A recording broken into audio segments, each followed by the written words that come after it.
دوم، شما ضایع کردی نعمتایی که الله براتون در دنیا داده بود. از اون نعمتها برای خود در آینده چیزی ذخیره نکرده. مال متاع دنیا را که الله براتون داده بود، ام بری داده بود که ضرورت دنیایتان رفع بکنه، ام بری داده بود که شما به آخرتتان یک چیزی را کمایی بکنه. اگر قوت داده بود، ام برای خود کمایی بکن، ام قط یک مسلمان کمک کن. اگر علم داده بود، ام خودت راه هدایت پیدا کن، ام به دیگران تعلیم کن. اگر مال برات داده بود، ام خودت تقویت روزگاریت بکن، ام کسی دیگر را باید اکمال بکنی.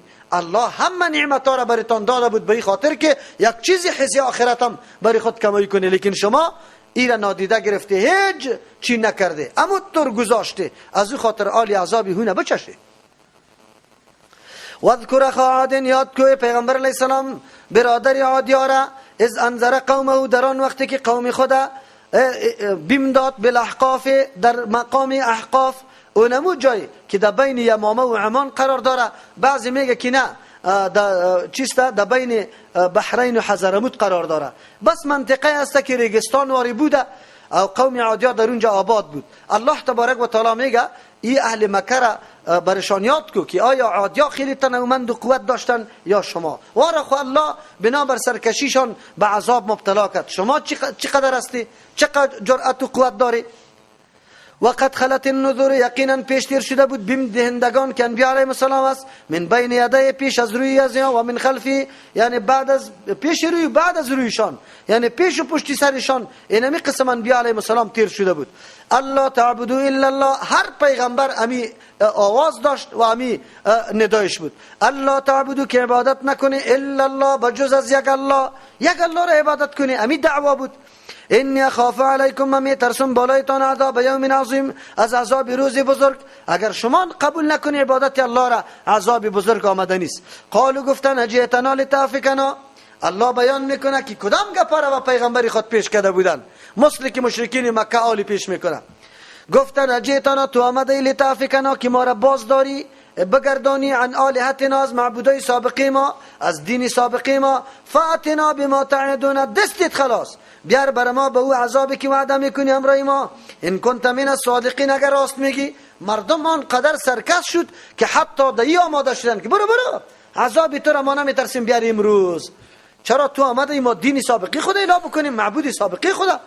امی گفتاری اهل مکه برای پیغمبر علیه السلام بود که تو آمده که ما معبودای سابقی خدا و دین سابقی خدا اله بکنیم، برو دستت خلاص عذابی تا بیار. این نمونه امی عادیا بوده، قرآن برشان یادآور میشه. قال انما العلم، گفت پیغمبر برشان که یقینا علم عند الله، بنزد الله است که عذاب شما کی میآید. و ابلغکم، من دیگه وظیفه ندارم که برای شما معلوم کنم که عذاب کی میآید یا کی نمیآید، بلکه عذاب آمده نیست. من میرسانم برای شما ما او ذمه‌واری را، ارسلتو که روان کرده شدیم بی به او ذمه‌واری، کدام مسئولیتی که دارم را برای شما بگویم. ولکن یراکم قوما تجهلون، لیکن من میبینم شما را که شما قوم خیلی جاهل هستی. قرآن اشاره میکنه، میگوید ای سرچشمه تمامی بدبختی ها، تمامی نعوذ بالله بدبختی ها جهالت است، نادانی است.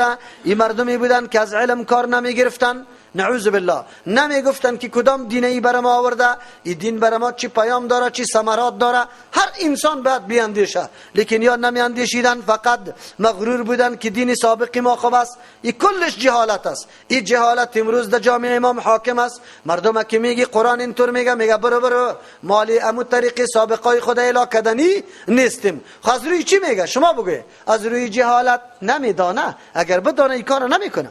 فلما رأوه عارضا، الله عذاب آورد. چند سال سری از یا باران نشد، سخت چی بودن؟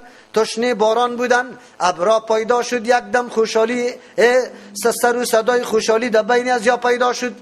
گفتن که این حالی باران هم آمده نیست، خبر نبودن که عذاب الله است. فلما رأوه، هرگاه که دیدن عذاب موعود الله را، عارضا که پیش شونده بود به صورت ابر، مستقبل اودیتهم که روی آورده بود طرفی وادی های از یا، یعنی آبادی های از یا.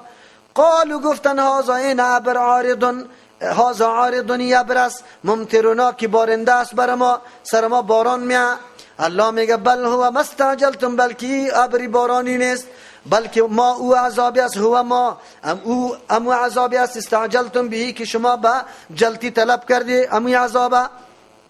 چی است اون عذاب؟ ریح فیها عذاب علیم، باد سختی است که در این عذاب خیلی دردناک است.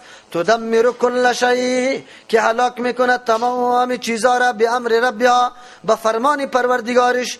فاصبحوا گشتن در آن واحد، در لحظه واحد. لا یرا الا مساکنهم، خودت چی میکنی؟ آبادی را چی میکنی؟ کشت و زراعت را چی میکنی؟ همه ساز و سامانی که واسرش ناز و نخره میکردن یک دم از بین رفت. فاصبحوا گشتن لا یرا، که دیده نمیشد الا مساکنهم، مگر مخروبه های آبادیشان، دیگه چیز دیده نمیشد. الله چی میگه؟ کذالک نجزی القوم المجرمین، این مخصوصی و قومان است، قانونی دائمی الله تبارک و تعالی است. هر قومی که مرتکب جرم میشه دعوت پیغمبر نمیپذیره، تفکر نمیکنه در دلایل پیغمبر، رای غلط ده پیش میگیره، سری پیغمبر استهزا میکنه، او را بدگویی میکنه، اینمی رقم سرنوشت الله وارا مبتلا میکنه. ولقد مکنهم، یقینا ما قدرت داده بودیم، جای داده بودیم، فیما دا اوتر چیزای مکنناکم فیه، این به معنای ماسته که ما قدرت ندادیم کم شما رفیه ده اوتر چیزا، ده هر چیز وارا قدرت داده بودیم، ده جسمشان، ده مالشان، ده توانمندیشان، ده مهارت و انجینریشان، ده همه گپا قدرت داده بودیم که برای شما اوتر قدرت ندادیم. و جعلنا لهم سمعا، گردانیده بودیم. شاید مردم ملامت نباشه، چرا؟ اسباب هدایت برش نداده باشی یا الله؟ چرا خیروار عذاب دادی؟ الله میگه نه. و جعلنا لهم، گردانیده بودم برایشان، سمعا، قوت سامعه شنیدنی را که گپای حق بشنوه، و ابصارا، قوت دیدنی را که رای حق ممتاز کنه، جدا کنه از باطل، و افئدتا، دلا را برش داده بودم که تفکر کنه به دعوتای پیغمبر علیه السلام، به سرنوشت و انجام و عاقبت تمام مسائل. فما اغنا عنهم، پس دفع نکد از یا سمعهم، امو قوت سامعیشان، گوشایشان، ولا ابصارهم، نه قوت دیدنشان، چشمایشان، ولا افئدتهم، نه دلایشان، من شیء، از چیزی از عذاب الله را. چرا؟ اذ کانوا، بخاطر کی بودن، یجحدون، عنادن انکار میکرد، بی آیات الله، بدلایل الله، تأمل تفکر دیش نمیکرد، نمیاندیشید. و حاق بهم، پایین شد بالایشان، ما و عذاب، کانو کی بودن بی بالای عذاب، یستهزئون، ریشخند میزدن، مسخره میکردن. قرآن چی میگه؟ بهترین وسیله نجات برای انسان از عذاب الله چیست؟ بگوی سمع است، بصر است و قوی فکری است که قلب است. الله ایره به می خاطر داده.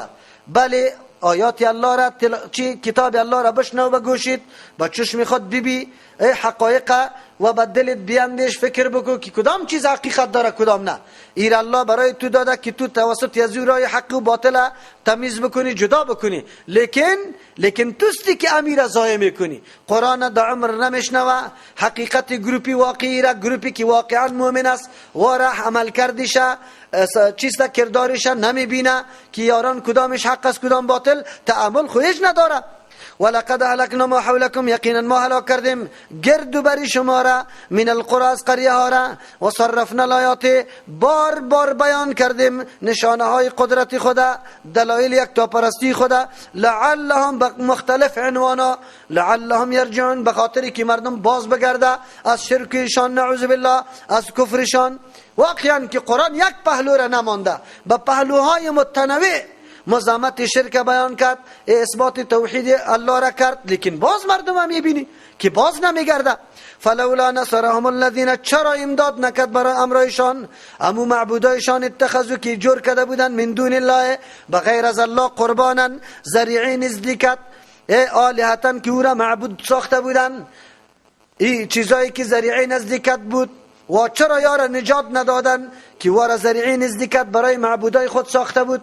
مشرکین مکه میگفتن این بتا ذریعه نزدیکت برای معبود است، برای الله است. چرا؟ ملائک مقرب است پیش الله، سری الله میقبولانه، ما را نجات میده. امروز الله میگه چرا عذابا سرشان میا نجات داده نمیتونم.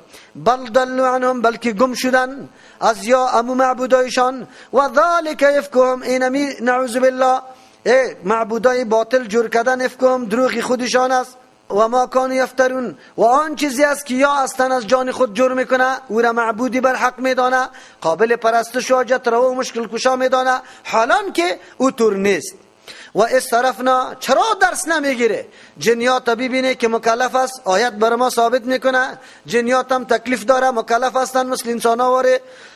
پیغمبر علیه السلام مثل که با ما آمده و جنیات هم آمده، سری قرآن ما میدانیم جنیات هم میدانیم. بیایی که اثرات از قرآن جنیات چی رقم بالا کرده و ما چی رقم بالا کردیم. و اصرفنا الیک نفرا من الجن، در آن وقتی که متوجه ساختم الیک به سوی تو پیغمبر علیه السلام، نفرا یک جماعت من الجن از جنیات، یستمعون القرآن که گوش مانده بودن برای شنیدن قرآن. فلما حضروه، هرگاه که حاضر شدن به شنیدن قرآن، قالوا، یکی با دیگه خود گفت انصتوا، چپ باشه، شور ماشوری گپا نکنه. فلما قضی، هرگاه که تمام کرده شد قرائت، ولوا، بازگشتن الی قومهم، به سوی قوم خود، منذرین، بیم دهندگان قوم خود. این اثراتی کی بود؟ قرآن بالای جنیات. در مقام نخله پیغمبر علیه السلام میرفت در موقع عکاظ که اونجا میله میشد، پیغمبر علیه السلام برای دعوت در اونجا میرفت. نماز صبح وقت برآمده بود که در اونجا برسه، در یک جای مقام نخله میگه در اونجا شروع کرده بود قرائت نماز صبح، میخوان که جنیات تیر میشدن، یک دفعه آواز شنیدن. الله، اول ادب به قرآن کریم انصات بود. امروز قرآن از دروغ، هتلیا در هتل خود میمانه، ملا در لاسپیکر میمانه. از دروغ چی میمانی؟ تلاوت قرآن مردم نمیمانه. تلاوت قرآن شنیدنش واجب است که تو باید چپ بشینی. ندیدی جنیات با مجرد شنیدن قرآن گوش گرفتن و یکی دیگه خودم چپ بشینی آرام. چی میگه قرآن؟ ایرا میگه شنیدن قرآن، ایرا میگه ضرورت به قرآن کریم. عجیب خویسته. فلما قضی، هرگاه که قرآن تمام شده، کدام کار اختیار کرده؟ شما وظیفه‌تون نمیشناسی یا نمیشناسی؟ وظیفه‌تون نمیشناسی، قرآن براتون پیش میکنه. جنیات وظیفه خود شناختن که همی خلاص شد قرائت، رفتن اول در پیش مردم قومی خود. الله، ما یک کتاب شنیدیم، اینی طور دلایل داره، اینی طور گپ است، او بالکل حق است، بپذیره. سه صفت قرآن اولی برای ما بیان میکنه اینجا. سه صفت کتاب الله را بیان میکنه، مردم دعوت به سوی قرآن میده، به سوی توحید الله میده. کردی همینطور؟ شما که از ترجمه خلاص شدی، امو نیکترین و بگوی امو خوبترین مردم ها الحمدلله انشاءالله شما شاید باشه. خو همین دستوری جنیات پیش برده که اول در خانه تک تک تک کاکا میمانیت است. امروز خیرت است، خواب نان شام خوردی، شوله شیرین نشه خوردی، باز بعد از او برش بگو کاکا امروز بالا یک جای رفته بودم. خیرت بود. ترجمه قرآن بود، یک عجیب بیان بود. ما خود حالی را کدام طرف روان هستیم او کاکا؟ تو ندیدی؟ برای ما چرا نمیگفتی؟ کجا بود؟ ورا دعوت بکو، سبا ماما را، دیگه سبا چی سب بچه عمه را، دیگه سبا دختر بچه خاله را. اینی را میگه دعوت. جنیات اول کاری که کردن که رفت دعوت داده، قرآن شنیده، گوش برش گرفته، از مزایایش خوب تفکر داشت کرده، چی برداشتی داره از این شنیدن. سایکو قالو، گفتن یا قومنا، ای قومی ما، شیوه دعوت همیسته به دلسوزی، به بسیار احترام و اکرام قوم دعوت بکو. ای قومی ما، ای مردمی که دلم سرطان میسوزه، انا سمعنا، ما خوشنیدیم، کتابا، یک کتابه، انزله که نازل کرده شده من بعد موسی، پس از موسی علیه السلام. چه صفت ها داشت تو کتاب؟ مصدقا لما بین یدیه، تصدیق کننده بود، تایید کننده بود برای او مضامین عقیده که پیش از این کتابای دیگه تیر شده بود. بحث از توحید داشت، از یک تا پرستی الله تبارک و تعالی داشت. در امتهای سابقه در کتابایش هم همین موضوع بود. یک صفت. مصدقا، موافق بود، لما، برای او دعوتایی که بین یدی پیش از این دیگه کتابا داده بود، بالکل موافق بود. دوم صفت، یهدی الی الحق، هدایت میکرد، راهنمایی میکرد به سوی امر واقعیت ها. به سوی واقعیت ها آدم دعوت میداد، خیال پردازی نبود. هر چیزی که واقعیت داره، حقیقت داره، به او طرف ما را دعوت میداد. قرآن ما را میگه دعوت از اونجا پذیرفته میشه که برای حقیقت باشه، خیال پردازی نباشه. دو صفت. سوم صفت، و الی طریق مستقیم، دعوت میداد به امور رایی که بالکل راست و برابر است. الله اکبر. چرا فهمیدن یا که قرآن کتاب حق است؟ یقینا دلایلی که قرآن بیان میکرد مکمل واقعیت داشت. او هرگاه انسان دلایلی واقعی را قطعی خود داشته باشه، دلایل واقعی کدام میگه؟ نشانه هایی که در سری سرک واقعا همونطور درست نوشته شده باشه را خطا میکنی؟ باز نمیکنی. الی صراط مستقیم، آرزویی که در هر رکعت نماز میگیم که اهدنا الصراط المستقیم، اهدنا الصراط المستقیم کتاب الله بود، او خو شنیدن کتاب الله بود. الله اکبر. الا بشتابه این دعوت میگه. چی میگه؟ یا قومنا، قوم ما اجیبو، اجابت کنه، قبول کنه، بپذیره داعی الله، دعوت کننده الله را. کسی که به سوی الله دعوت میکنه هیچ چیز طلب نداره و آمنو بهی، ایمان بیاره، تصدیق کنه که بالکل و حق میگه، واقعیت میگه. چی نتیجه داره؟ چی ثمره داره؟ یغفر لکم من ذنوبکم، گناهایتان بخشش میکنه، پرده مینداز الله، و یجرکم، پناه میده الله، من عذاب علیم، از عذاب دردناک، بالکل نجات پیدا میکنیم. اینی بود مسئولیت جنیات. پس رفته به قوم خود این دعوت ها را داره. سه صفت قرآن بیان کرد با کتاب حقیقی موافق با برنامه سابقه و چیسته بالکل راهنمایی طرف راه مستقیم میده. قرآن از زبان جنیات هم ذکر کرد که راه مستقیم کیست؟ قرآن. راه مستقیم کیست بگه؟ پس کسی که میگه که از نفس خود ما را پیش میبریم، از نفس خود میگیریم، او در راه مستقیم است یا در راه گمراهی، در راه ضلالت و گمراهی است؟ هیچ وقت کسی که بدون قرآن خود در ولایت میرسانه دعوای ولایت میکنه درست نیست، دعوای راهیابی را میکنه بالکل درست نیست. چرا؟ جنیات هم امی گپ واضح کرد و مسئولیت خود شناختن. دیدی چطور مسئولیت ادا کرده؟ که ما از همون خاطر میگم که در ترجمه قرآن میره تا وقتی که دیگران را دعوت به توحید و یکتاپرستی الله نداده، حق قرآن پوره نکرده. این را یاد داشته باشه. و من لا یجب داعی الله، کسی که اجابت نمیکنه دعوت داعی الله را که پیغمبر علیه السلام است، فلیس بمعجز فی الارض، او نیست خلاص شونده در روی زمین. خلاص اصل معنی لغویش نیست عاجز کننده الله را در روی زمین که خدا خلاص کنه بگریزه. این معنی لغویش است. معنی حاصل معنی چیست؟ فلیس معجز، نیست خلاص شونده فی الارض در روی زمین که خدا خطا بده، و لیس له من دونی، نیست برای از غیر از الله اولیاء، کسی کارساز. اولئک ایتر مردم فی ضلال مبین، در گمراهی آشکاراست. جن میفهمه که اگر کسی دعوت محمد رسول الله را صلی الله علیه وسلم نمیپذیره، در راهی از اون نمیره، در نقش و قدمش قدم نمیمانه، او در کجاست؟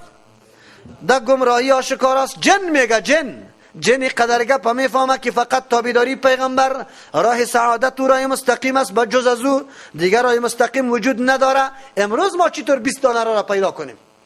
راه هدایت بشماری میشه؟ شما بگوید. دین روز هم یکی از چیست دوستان نوشته کرده بود در کدام مذهب هستی مولی صاحب؟ در مذهب محمد رسول الله. مذهب راه را میگه، روش را میگه. به مون روش روان هستم که کی روان است؟ محمد رسول الله صلی الله علیه و سلم. اولم یروا ان الله، یا نمیبینن که یقینا الله الذی ذاتی است خلق السماوات، که پیدا کرد آسمان ها را، و الارض زمینه، و لم یعی مانده نشده، خسته نشده، بخلقهن، به پیدایش آسمان و زمین. آیا نیست نمیبینن که ان الله تبارک و تعالی بقادر، که الله آیا نیست الله قادر علی بالای ازی یحیی، که زنده کنه الموتى مرداره؟ ذاتی که آسمان ها و زمین پیدا کرده آیا قدرت بالای زنده کردن مردان نداره؟ این عالم بزرگی، کائنات بزرگ پیدا میکنه، تو انسان پیدا نمیتونه. چرا این کار میکنی؟ بلا، چرانه بالکل میتونه. انه علی کل شیء قدیر، الله خود سر تمام چیزا قدرت داره. و یوم یعرض الذین، روزی که پیش کرده میشه و کسانی که کافر هستند، علی النار، بالای آتش جهنم، برشان گفته میشه الیس هذا بالحق، این درست واقعیت نیست؟ چطور است؟ راست است یا نیست؟ قالوا بلا، میگن چرانه بالکل، و ربنا، قسم به پروردگار ما، قسم هم قطش میخوره. قال، برشان میگه الله، فذوق بچشی العذاب، عذاب بما کنتم تکفرون، به سببی که مسلسل کفر میورزیده، یک روز اعتنا نکردی به دلایل، انکار میکردی. فاصبر، سورت ختم میشه، الله و پیغمبر علیه السلام دستور میده، در توره میگم دیوال تو بشنو. پیغمبر علیه السلام صابر بود به مثل پیغمبران. خب قرآن برای ما میگه صبر کردن، راه حق اختیار کردن، هر نوع مشکلات متحمل شدن، سنگسار کردن مردم، دو زدن مردم پذیرفتن، خورای حق محکم گرفتن. این شیوه کیست؟ انبیای اولو العزم است. فاصبر، صبر اختیار که پیغمبر علیه السلام از هر طرف با ارائه قدر دلایل بازام گپا غلط گفته میشه. تو را گوی ساحر میگه، گوی شاعر، گوی صابی میگه، گوی مجنون، گوی رقم موانی را برات ایجاب میکنه. خو کما صبر اولو العزم، صبر بکو مثل که صبر کرده بود انبیا علیهم السلام صاحب عزم. صاحب عزم چرا میگه؟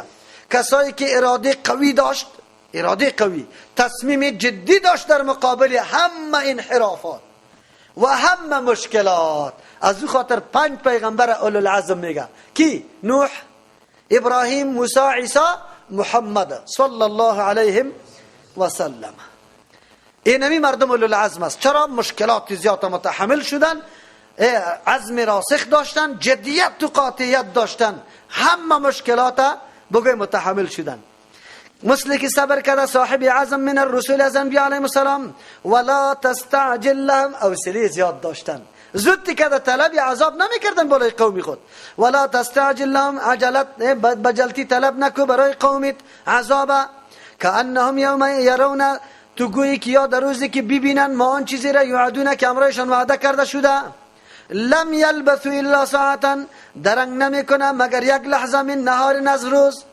آلیا مست هستن، اونجا که عذاب الله برسه باز میگه کل عمر هیچ است، کل عمر برشان یک لحظه معلوم نمیشه. الله دور داشته باشه. اگر امیال ما و شما یک عذاب دوچار شویم، امی عمری گذشته ما چقدر به ما معلوم میشه؟ میگه هیچ چیزام نیسته. چقدر تبلیغی مؤثر است. تمام یعنی عمر گذشته تا به هر قسم عیش و عشرتی که تیر کردی یک دفعه در پیش رویت بیار که چی از پیشش داری، چی از پیشش داری. چرا بازم تابع هوا هوس شوی؟ تمام عمر به عیش پرستی و نعوذ بالله در غفلت تیر کنی؟ نه، عمر است که خیلی قیمتی است. از او خاطر الله بعد از او میگه بلاغونی تبلیغ است، رسنده است ای سخن در دل هر کسی باید در قلبش کار بکنه که بله بهترین تبلیغ است تو را بیدار کرد، لحظه عمرت بعد از پیش ضایع نشود. فهل یهلکو، هلاک کرده نمیشه الا القوم الفاسقون، همیشه هلاک کدام مردم است؟ فاسق، کسایی که دستورات الله را نادیده گرفته، راههای غلط را پیش گرفته، فرمانبرداری الله را نکرده. الله اونموتور مردمای فاسق هلاک میکنه، دیگه کس هلاک نمیکنه، مؤمن هلاک نمیکنه. پس از فسق خود نگاه کو، فسق نکو که هلاک میشی. فسق وقتی خود نگاه میشه که ما دستورات الله را مکمل تابعداری کنیم. سبحان ربک رب العزة عما یصفون و سلام علی المرسلین والحمد لله رب العالمین.